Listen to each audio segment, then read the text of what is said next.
Welcome to stock queen 31। Vodafone Idea फिर से घाटे में, 66 करोड़ का नुकसान, कर्ज का पहाड़, लेकिन एआरपीयू में उछाल। क्या ये कंपनी डूब रही है या वापसी की तैयारी कर रही है? आइए पूरी सच्चाई जानते हैं इस वीडियो में। सबसे पहले हम कंपनी के रिसेंटली Q1 फाइनेंशियल ईयर 26 के रिजल्ट आए हैं, उसको डिस्क्राइब करते हैं। वोडाफोन आइडिया के Q1 में 66 करोड़ का घाटा हुआ है। पिछले साल इसी तिमाही में नुकसान था इसका 6432 करोड़, यानी कि घाटा अब थोड़ा बढ़ गया है। अगर हम बात करें पिछली तिमाही की Q4 फाइनेंशियल ईयर 26 से हम इसे कंपेयर करें तो नुकसान कम हुआ है, क्योंकि Q4 में कंपनी का लॉस 7166 करोड़ था। अगर हम बात करें रेवेन्यू में, तो रेवेन्यू में हमें हल्की सी बढ़त देखने को मिली है। कंपनी का रेवेन्यू 11,023 करोड़ रहा है, जो कि पिछले साल 10,508 करोड़ के करीब था, तो 5% ज़्यादा है ये। इसका मतलब है कि कंपनी की कमाई में हल्का सुधार आया है, लेकिन ये सुधार घाटे की भरपाई के लिए काफ़ी नहीं है।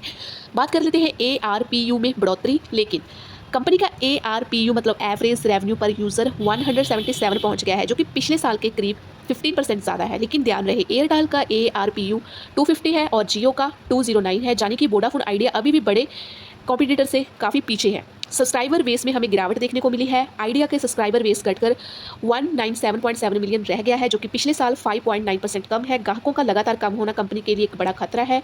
अगर हम बात करें लॉस के रीज़न के बारे में, तो लॉस का मेन रीज़न है हाई फाइनेंस कॉस्ट, सरकारी लेवी और स्पेक्ट्रम चार्जेस, 4G और 5G नेटवर्क अपग्रेड में भारी खर्च, घाटा तथा ग्राहक आधार जिसने रेवेन्यू भी प्रेशर में है, और मैनेजमेंट में भी बड़ा बदलाव किया है।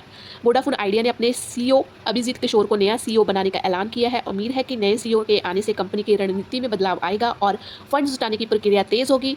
अगर हम बात करें आगे के बारे में वोडाफोन के, तो वोडाफोन आइडिया अपने नेटवर्क इंफ्रास्ट्रक्चर में सुधार और 5G लॉन्च को तेज़ करना होगा, और कंपनी को फंड्स जुटाने के लिए एआरपीयू को बढ़ाने पर फोकस करना होगा। निवेशकों के लिए स्टॉक अभी भी हाई रिस्क जोन में है, लेकिन अगर कंपनी फंडिंग और नेटवर्किंग में सुधार कर लेते आती है तो लंबी अवधि में रिकवरी संभव है।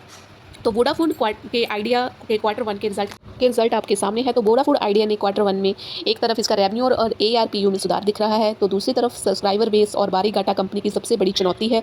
अगली कुछ तिमाहियों में कंपनी के लिए बेहद अहम होंगे, या तो ये वापसी करेगा या बाजार हिस्सेदारी और घटेगी। तो दोस्तों, आपको क्या लगता है, वोडाफोन आइडिया की वापसी होगी या ये कंपनी और नीचे जाएगी? अपने विचार कमेंट बॉक्स में ज़रूर रखें। Thank you so much.